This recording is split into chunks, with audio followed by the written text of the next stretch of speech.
எல்லாருக்கும் வணக்கம். Welcome back to around the world of cricket. Around the world of கிரிக்கெட்ல ஏகப்பட்ட சமாச்சாரங்கள் நடந்திருக்கு.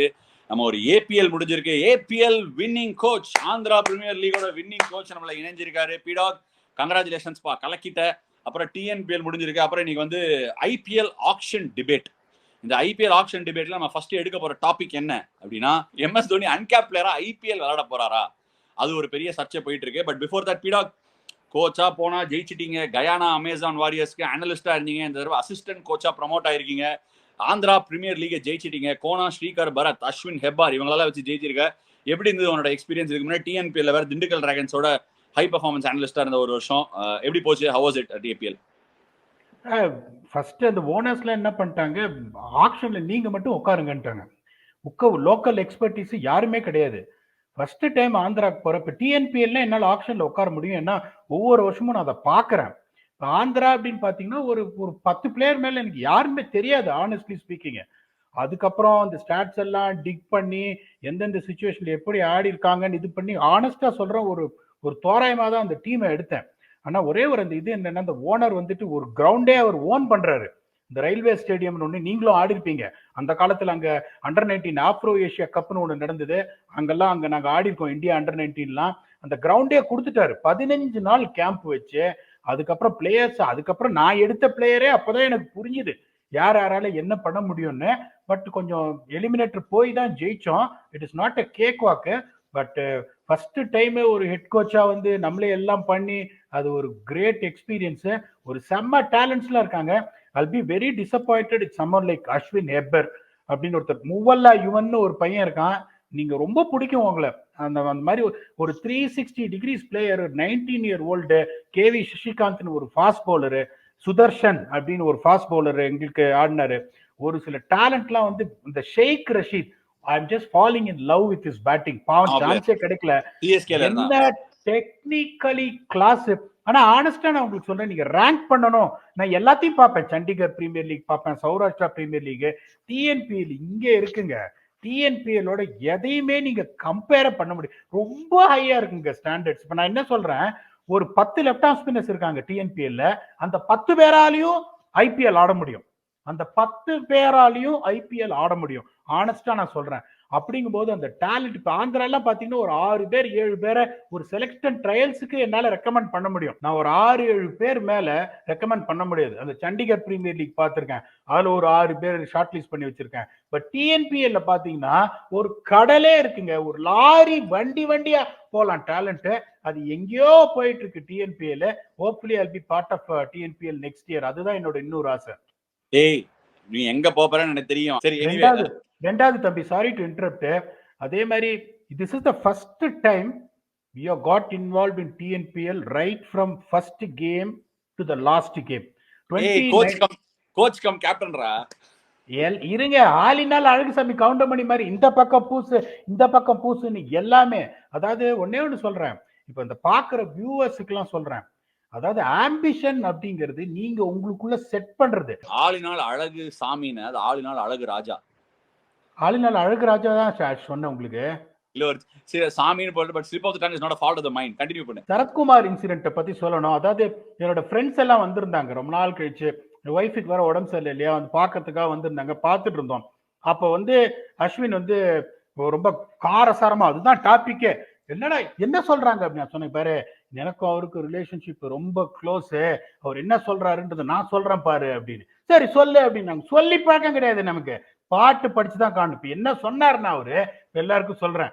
அவர் அடிக்க ஆரம்பிச்சோன்னு எழுந்து நின்று அஸ்வின் சொல்றாரு, தில்லன்னா தில்லன்னா நீ 6 அடிக்கும் தேனா, திக்கு திக்கு நெஞ்சில் தில்லன்னா, அடுத்த பால் மட்டும் சுத்தி அவுட்டு ஆனா அப்படியே ஓடி போயிடு, அப்படியே ஓடி போயிடு அப்படின்னு.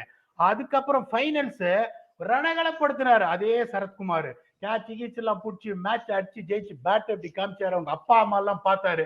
அதுக்கப்புறம் அதை பத்தி கேட்டாங்க. அதுக்கு அவர் என்ன சொன்னாரு, இல்ல நானும் பாட்டா படிச்சிடுறேன் அப்படின்னு சொல்லிட்டு, சான்ஸ் கொடுக்கிற கைதான் அடிக்கும், அடிக்கிற கைதான் அணைக்கும், கிரிக்கெட் கேரியர் தானே மாறும், கசக்கிற வாழ்வே இனிக்கும் அப்படின்னு ஒரு கோச்சை வந்து நீங்க பிளேயரா கொண்டு வந்து அவரை வந்து உலகத்துக்கே காமிச்சிருக்கீங்க அப்படின்னா, only one thing I'm telling, I'm not saying this because I'm close to you or we share a relationship. நிறைய பேரோட வாழ்க்கையை மாத்திருக்கீங்க. தயவு செஞ்சு இதை பண்ணுங்க. ஏன்னா நிறைய கிரிக்கெட்டர்ஸ் வந்துட்டு டேலண்ட் வந்துட்டு வெளியில காட்ட முடியாம அப்படியே புதைஞ்சு போயிடுறாங்க.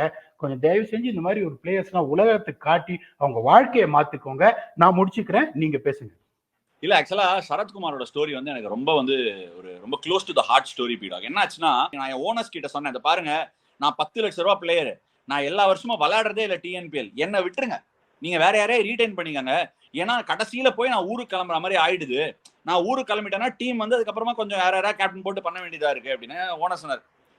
நீங்க தான் சார், நீங்க கப்பு தூக்குறத நான் பார்க்கணும், இந்த வருஷம் நீங்க ஃபுல்லா அவைலபிளா இருக்கீங்கன்னு நீங்க சொல்றீங்க, நீங்க தான் அப்படின்னு சொல்லிட்டு அவர் என்ன பண்ணாரு, இந்த 10 lakhsக்கு நாங்க ஆக்ஷனுக்குள்ள போனோம். ஏன்னா இன்டர்நேஷனல் பிளேயர் ரீடைன் பண்ண 10 lakhs, வேற நீ மத்த பிளேயர் எல்லாம் ரீடைன் பண்ணா 6 lakhs தான். அந்த 4 லட்சம் அடி வாங்குது. 4 லட்சங்கிறது ரொம்ப பெரிய காசு மச்சி. ஏன்னா 70 lakhs தான் இது பட்ஜெட்டே. ஸோ ஆக்ஷனுக்குள்ள போகும்போது எனக்கு தெரியும் இந்த பிரச்சனை வரப்போது, ஓனர் ஒத்துக்கலன்னு. ஸோ ஒரு செலெக்ஷன் ட்ரையல்ஸ் வச்சேன் ஸ்ரீ ராமச்சந்திரா மெடிக்கல் காலேஜில். எஸ்எஸ் ராஜன் டிராஃபின்னு ஒன்று நடக்கும், தெரியும் நினைக்கிறேன் உனக்கு, டிஸ்ட்ரிக்ட் டோர்னமெண்ட். அந்த டிஸ்ட்ரிக்ட் டோர்னமெண்ட்டுக்கு 5 ஸ்கவுட் எல்லாரையும் ரெடி பண்ணி நம்ம ஊர்ல ஃபர்ஸ்ட் டிவிஷன் ஆடுறவங்களை அமிச்சு ஒரு எக்ஸல் ஷீட்டை கொடுத்து நோட் பண்ணிடுவா அப்படின்னு. அதுல வந்து யூனிக்கா வந்த 2-3 பேர்ல ஷரத்தும் ஒருத்தன்.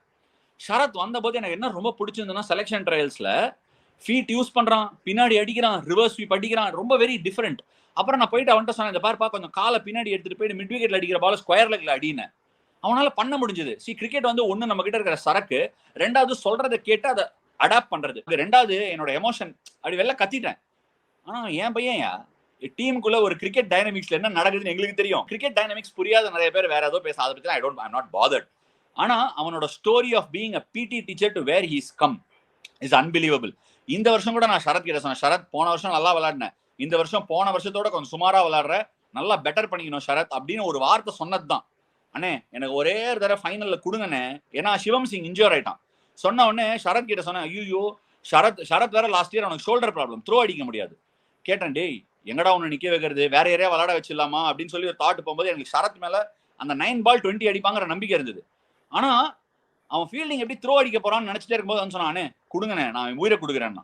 வேற லெவல்ல கேட்ச் பிடிச்சாயா, ஃபுல் டோர்னமெண்ட் கேட்சா விட்டுருந்தோம், வேற லெவல்ல கேட்ச் பிடிச்சான்.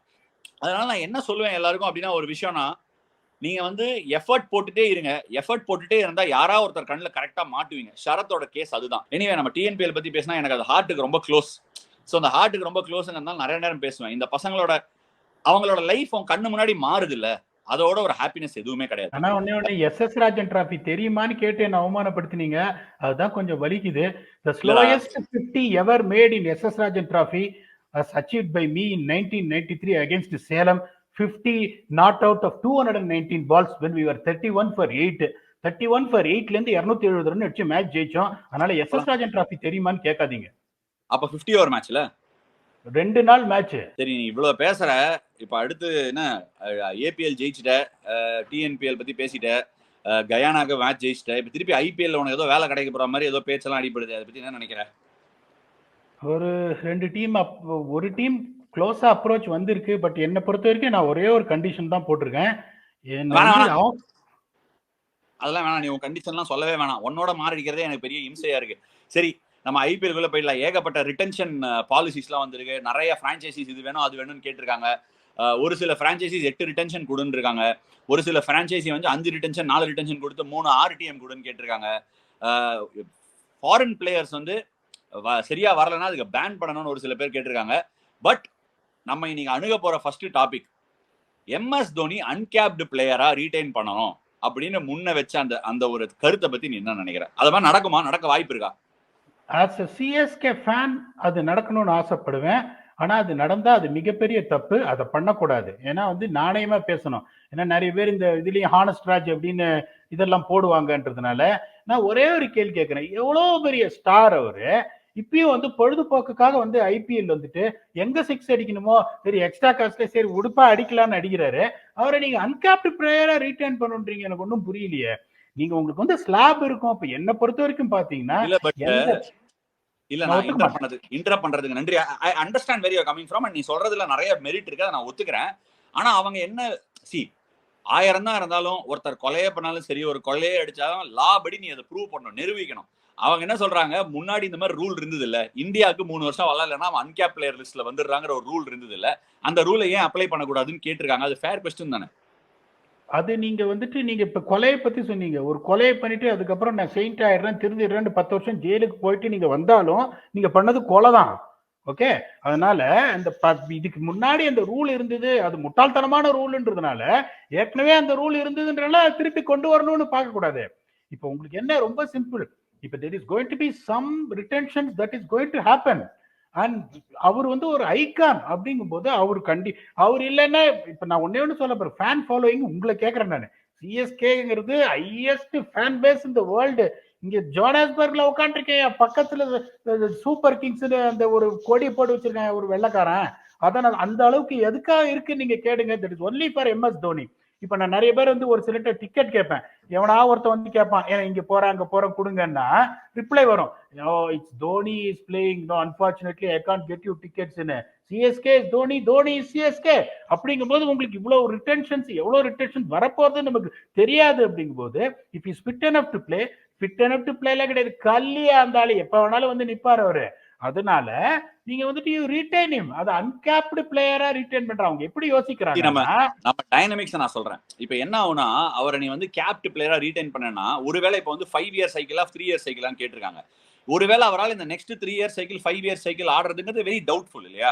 இப்போ நீ அவ்வளோ வேல்யூ கொடுத்து ஒரு 15 crore 16 crore 20 crore சரி வச்சுக்கோ 20 crore, ஏன்னா லாஸ்ட் டைம் வந்து 16 crores இருந்ததுன்னு நினைக்கிறேன். ஒரு 20 crores மாதிரி ஒரு ரூல் போட்டாங்கன்னா ஃபர்ஸ்ட் பிளேயருக்கு, நீ அவர் 20 crores ரீடைன் பண்ணனா நெக்ஸ்ட் இயர் வந்து அவர் 5 இயர்ஸ் ஜேர்னிக்கு போலன்னா அவரை வெளில விட்டு திருப்பி மினி ஆக்ஷன்ல நீ யூஸ் பண்ணணும். ஏன்னா மெகா ஆக்ஷன் சைக்கிள் 5 இயர்ஸ் ஆயிடுச்சு 3 இயர்ஸ் ஆயிடுச்சுன்னா, ஸோ அவங்க கேட்குற கேள்வி கரெக்ட். அவரால் லாஸ்ட் நீ வந்து தோனி போவாரா? இப்போ ஒருவேளை தோனி வந்து ரீடைன் பண்ண முடியாது, ரீடைன் பண்றது கஷ்டமா இருக்கு, ஆக்ஷன்ல போட போறான்னா ஆக்ஷனுக்குள்ள போவாரா தோனி? உனக்கே தெரியும் ஆக்ஷனுக்குள்ள போக மாட்டாருன்னு. இப்ப நான் வந்து எல்லாரும் சிரிக்கிற மாதிரி ரிப்ளை பண்றேன், ஏன்னா வந்து அந்த ஐஸ்வர்யா இது ரொம்ப ட்ரெண்ட் ஆச்சு இல்லையா, அதனால அந்த ட்ரெண்டை நான் எடுத்துட்டேன். இப்ப நீங்க கேட்குற கேள்விக்கு நான் என்ன சொல்றேன்னா, இப்ப என் ஃப்ரெண்டு வந்துட்டு நான் த்ரிஷாவும் ட்ரை பண்ணேன், நயன்தாராவும் ட்ரை பண்ணேன், 2 பேருமே என்ன திரும்பி பார்க்க மாட்டேன்றாங்கன்னா அது என் ஃப்ரெண்டோட problem. Don't make your problem my problem. அவர் 5 வருஷம் ஆட போறாரா 3 வருஷம் ஆட போறாரா, அதுல ஏன் ப்ராப்ளம் கிடையாது. நீ ரீடைன் பண்றியா ரீடைன் பண்ணு, அது உன்னோட ப்ராப்ளம். அவர் 5 வருஷம் ஆட மாட்டாரு 3 வருஷம் ஆட மாட்டாருன்னு நினைக்கிறியா, ரீடைன் பண்ணாத. Don't make your problem my problem. You got an option to retain him for this year. If you want to retain him. Bottom line. It is not Punjab Kings problem. No. It is not Sunrisers problem. I slightly beg to differ with you here. Don't make your problem my problem சொல்லாத. அப்ப எல்லா பிரான்ச்சைசிஸும் என்ன சொல்றாங்க, அவங்களுக்கு என்ன தேவையோ அவங்க அந்த கருத்தை முன்னிறுத்துறாங்க. சோ ஒரு பிரான்ச்சைசி அவங்களுக்கு என்ன வேணுமோ அதை கேட்கறது, நீ உனக்கு என்னப்பா வேணும், வாட் இஸ் யுவர் ஒப்பீனியன் தானே கேட்கற நீ. அவங்க ஒப்பீனியனை கொடுத்துருக்காங்க, அந்த ஒப்பீனியன் கொடுக்கவே கூடாதுன்னு நீ சொல்லக்கூடாது இல்ல. எல்லாரும் அவங்களுக்கு என்ன வேணும்னு சொல்றாங்க. இல்ல ஆஷா, நீங்க சொல்றது கரெக்ட். ஒப்பீனியன் கொடுக்கறதுக்கு தான் அந்த ஓனர்ஸ் மீட்டிங் எல்லாமே இருக்கு. நீங்க கொடுக்கிற opinion if it is passed on அப்படின்னா it should benefit everyone on a larger scale. அதுதான் இம்பார்ட்டன்ட். நான் ஒப்பீனியன் கொடுன்னு சொல்ல. இப்போ ஒரு பிரான்ச்சைசி ஓனர் என்ன சொன்னாங்க, இந்த மாதிரி ஃபாரின் பிளேயர்ஸ் இது பண்ணிட்டு வரலன்னு சொல்றவங்கள பேன் பண்ணுன்றாங்க. ஏன்னா அவங்க வழியில சொல்றாங்க. ஏன்னா நீங்க ஒண்ணு யோசிச்சு பாருங்க, இப்ப ஃபாரின் பிளேயர்ஸை வச்சுதான் நீங்க கோர் பேலன்ஸ் ஆஃப் இந்தியன் பிளேயர்ஸை வச்சு பிளேயிங் லெவலே கன்ஸ்ட்ரக்ட் பண்ண முடியும். நானும் நிறைய ஆக்ஷன்ல உட்காந்துருக்கேன், உங்களோடய உட்காந்துருக்கேன். இப்ப நம்ம சாம் கரனை ஃபர்ஸ்ட் அந்த 2019 எடுத்தோம். What dynamics does Sam Curran bring, அதுக்கு தகுந்த மாதிரி இந்த இந்தியன் பிளேயர் எடு அந்த இந்தியன் பிளேயர் எடு நீங்க வந்து ஆப்ஷன்ஸ் கொடுக்குறீங்க. அதுக்கப்புறம் வந்துட்டு அந்த சாம் கரன் எனக்கு வரலன்னா எனக்கு டைனமிக்ஸா உடஞ்சிரும். ஸோ இப்போ ஒரு பிரான்ச்சைசி ஓனர் என்ன சொல்றாங்க, இந்த மாதிரி வந்துட்டு சைன் பண்ணிட்டு எனக்கு இந்த மாதிரி வரலன்னா அந்த பிளேயரை பேன் பண்ணிடு அப்படின்னு அவங்க சொல்றாங்க. அவங்களோட வழியில. But that might not be applicable for all other franchises. இப்போ இன்னொரு பிளேயர் பாத்தீங்கன்னா அவரு ஒரு இங்கிலாந்து பிளேயர் என்ன பண்ணாரு, வரேன்னு சொல்லிட்டு வராம போயிட்டாரு. அவருக்கு பதில இன்னொரு இங்கிலாந்து பிளேயர் எடுத்துட்டு வந்தாங்க, அவர் பேர் சால்ட். ஆனா அவர் சால்ட் இல்ல ஸ்வீட்ன்றத ப்ரூவ் பண்ணிட்டாரு அவரு. அந்த மாதிரி உங்களுக்கு ரீப்ளேஸ்மெண்ட் கிடைச்சா ஓகே. எனக்கு ரீப்ளேஸ்மெண்ட் கிடைக்காம ஒரு டைனமிக்ஸ் எனக்கு போச்சு அப்படின்னா that is going to be one thing that particular franchisee owner is stressing. நம்ம அத எலாபரேட்டா பேச போறோம் எந்த பிளேயர்னு. ஏன்னா ஏகப்பட்ட கமெண்ட்ஸ் வந்தது. ஒருத்தர் என்ன சொல்லிட்டாருன்னா, என்னங்க நீங்க ஃபாரின் பிளேயரை பத்தி மட்டும் பேசுறீங்க, இந்தியன் பிளேயர்லாம் யோக்கியமா அப்படின்னு ஒருத்தர் கமெண்ட் பண்ணிருக்காரு. சார் எப்ப சார் ஆக்ஷன்லாம் பாக்குறீங்களா? என்ன நடக்குதுன்னு தெரியுமா தெரியாதா உங்களுக்கு? இல்ல என்னன்னா அவங்க என்ன பாயிண்ட் ரீஸ் பண்றாரு அது அவருக்கு புரியலன்னு நினைக்கிறேன். இந்தியன் பிளேயர்ஸ்லாம் மெகா ஆக்ஷனை ஸ்கிப் பண்ணிட்டு மினி ஆக்ஷன்ல வரவே முடியாது சார். ஸோ தயவு செய்து பாக்குறவங்க கொஞ்சம் அட்டென்டிவா இருங்க. ஏன்னா ஐ எம் ட்ரைங் இந்த மாதிரி விஷயங்கள் எல்லாம் எஸ்டாப்ளிஷ் பண்றதுக்கு தான் நம்ம வந்து இதை கொண்டே வரோம். So basically Indian players mini ஆக்ஷன்ல வர முடியாது. ஃபாரின் பிளேயர்ஸ் உஷாரா மெகா ஆக்ஷனை தப்பிச்சிடுறாங்க, அவ்வளவுதான். Indian players cannot do it. ஏன்னா கான்ட்ராக்டட் பிளேயர்ஸ் அந்த மாதிரி பண்ண முடியாது, because it's the Indian premier league. Anyway coming back to the topic, Dhoni uncap பிளேயரா வருவாரா மாட்டாரா? ஆக்ஷனுக்குள்ள போவாரா இல்ல டைரக்டா ரீடைன் பண்ணப்படுவாரா? எவ்வளவு வருஷம் விளையாட போறாரு? உன்னோட தாட் என்ன? என்னை பொறுத்த வரைக்கும் to be very honest with you, அவரு தெரில எனக்கு இந்த வருஷம் கண்டிப்பா ஆடுவார், அதுல சந்தேகமே கிடையாது. சோர்சஸ் வச்சு நான் சொல்றேன், அவர் கண்டிப்பா இந்த வருஷம் ஆடுவார். Is getting volt to be honest with you. And ரெண்டாவது வந்துட்டு பாவம் அவருக்கு அந்த நீ problem is one that is really making it tough. நான் உங்களை கேட்கறேன், ஓகே, நீங்களும் ஒரு ரியலி ஃபிட் பர்சன். இல்ல இல்ல, நான் உங்களை கேட்கறேன். நான் சொல்றேன், எனக்கு வந்து 27 ml fluid நீல, ஓகே, அவருக்கு வந்து 67 ml எடுத்திருக்காங்க. அந்த என்ன ஒண்ணு, நான் உங்களை ஒண்ணே கேட்கிறேன், அதை விட்டுருங்க. இன்ஜுரி ஒரு பக்கம், இன்ஜுரியே இல்லைன்னா கூட நீங்க 40 வயசு தாண்டிட்டீங்கும் போது எந்த கிரிக்கெட்டுமே ஆடாம கரெக்டா அந்த 2 மாசத்துக்கு வந்து ப்ரிப்பேர் பண்ணி வந்து ஆடுறது எவ்வளவு கஷ்டம். அஸ் அ கிரிக்கெட்டர் உங்களை கேட்கிறேன், ஏன்னா என்னால அதை பதில் சொல்ல முடியாது. நான் இப்போதைக்கு டெஸ்ட் கிரிக்கெட் கொஞ்சம் விளையாடுறேன், பட் என்னோட ஒப்பீனியன் ஆன் திஸ், நான் விளையாட நான் என்ன ஃபீல் பண்றேன்னா, 2020 கரெக்டான இன்னியோட modern day preparation, modern day physiotherapy, modern day training எல்லாத்தையும் வச்சு பேஸ் பண்ணி பார்க்கும்போது நீ கரெக்டா ப்ரிப்பேர் பண்ணேன்னா 2020 விளையாடலாம். IPL is very playable. நல்ல ட்ரீட்மெண்ட், நல்லா looking after the body, training மட்டும் பண்ணணும். ஏன்னா இன்னைக்கு நிறைய கிரிக்கெட் ஆடுறதுக்கு வசதி வாய்ப்புகள் வந்துருச்சு. நீ நல்லா ரிப்பீட் பண்ணலாம், சென்டர் விக்கெட் ப்ராக்டிஸ் பண்ணலாம், அதெல்லாம் பண்ணலாம். நெவர்தலெஸ் 1-2 டோர்னமெண்ட் ஆடுறது ஈஸி. இப்போ நான் நாளைக்கு விளையாடலைன்னா கூட ஒரு டிஎன்பி விளையாட ட்ரை பண்ணுவேன், வேற ஏதாவது ஒரு 2020 டோர்னமெண்ட் விளையாட பார்ப்பேன், லீக் கிரிக்கெட் விளையாட பார்ப்பேன் சென்னையில. ஸோ இதெல்லாம் விளையாடினா you can stay in the mix and ஒரு கேம் டைம் கிடைக்கும். பட் கேம் டைமே இல்லாம டைரக்டா டோர்னமெண்ட் ஆடுறது அவ்வளவு ஈஸியா இருக்காது. அதை தான் நான் சொல்றேன். ஸோ உங்களுக்கு வந்துட்டு அந்த பாயிண்ட் ஆஃப் வியூல நீங்க பாத்தீங்கன்னா அவங்க சொல்றது ரைட்டு. இப்ப தோனி அவங்க ரிட்டைன் பண்ணாங்கன்னா ஒரு 5 ரிட்டன்ஷன் கொடுக்குறாங்கன்னு வச்சுக்கோங்க, ஸ்லாப்ல ரீட்டைன் பண்ணும், அது உங்களுக்கே தெரியும். அதை அவங்க டிசைட் பண்ணுவாங்க 15, 12, 9, 6, 7 அந்த மாதிரி. ஸோ இப்போ உங்களுக்கு அந்த ஸ்லாப்ல அவர் ரீட்டைன் பண்ணும்போது அவர் ஒரு வருஷத்துக்கு மேல ரொம்ப கஷ்டம் ஆடுறது அப்படின்னு சொல்லிட்டாங்கன்னா நீங்க அவ்வளவு பணம் கொடுத்தீங்கன்னா உங்க பேலன்ஸ் அடி வாங்கிடும். ஏன்னா மெயின் ஆக்ஷன்ல யாரு கரெக்டா உட்காந்து வேலை செய்யறாங்களோ that is the one which is going to take the team forward. அதுவும் 5 வருஷம் பண்ணிட்டாங்கன்னா சிஎஸ்கே வந்து பயங்கரமா இது கேஷ் இது இல்லாம மாட்டிப்பாங்க. அதனால அவங்க பாயிண்ட் ஆஃப் வியூல அவங்க கேட்கறது கரெக்ட். நானும் ஒரு சிஎஸ்கே ஃபேன், அதை பண்ணா நான் சந்தோஷப்படுவேன். ஆனா அது நியாயம் கிடையாது. Dhoni is no matter what, Dhoni is an influence, Dhoni is a match winner. அவரை வந்து அன்கேப்ட் இதுல சேர்க்க கூடாது. ஏன்னா என்னோட நாணயமான நியாயமான கருத்தை சொல்றேன், தட் இஸ் ராங். சரி, ஆனா நீ சொல்லவே இல்லையே என்ன நடக்க போகுது, ரீடைன் பண்ண போறாங்களா இல்ல என்ன, நீ என்ன பண்ணுவ இப்போ? சி சொல்லிட்டேனே ஆஷா, தோனி இல்லைன்னா சிஎஸ்கே இல்ல, சிஎஸ்கே இல்லைன்னா தோனி இல்ல, ரீடைன் பண்றாங்க, அவ்வளவுதானே. 100%. இப்ப நான் உங்களுக்கு ஒரு மாடல் ஒன்னு சஜஸ்ட் பண்ணட்டுமா, எப்படி போகணும்னு? அது உங்களோட இன்டெலிஜென்ஸ்ல கரெக்டா இல்லையா நீங்க சொல்லுவீங்களா? ரிட்டென்ஷன்ஸ் எப்படி, எவ்வளவு ரிட்டென்ஷன் இல்ல, அதுதான் அது நெக்ஸ்ட் எபிசோடு. நம்ம இப்ப என்ன பண்ண போறோம், தோனி அவர் கண்டிப்பா சிஎஸ்கே ரீடைன் பண்றாங்க, என்ன ஆனாலும் புஷ் கம்ஸ் டு ஷோ பண்ணிடுவாங்க. அன்கேப்டா கேப்டா, அன்கேப்ட் இருக்க கூடாதுன்னு சொல்லியிருக்காரு. சோ அடுத்தது ஆர்டிஎம் பத்தி பேசணும், ஃபாரின் பிளேயர் பேன் பத்தி பேசணும், ஃபாரின் பிளேயரோட கேப்பை பத்தி பேசணும், அப்புறமா எத்தனை ரிட்டென்ஷன்ஸ், இது எல்லாத்தையுமே அடுத்த எபிசோட்ல பார்ப்போம். Thank you so much for joining us on this episode of IPL Retentions.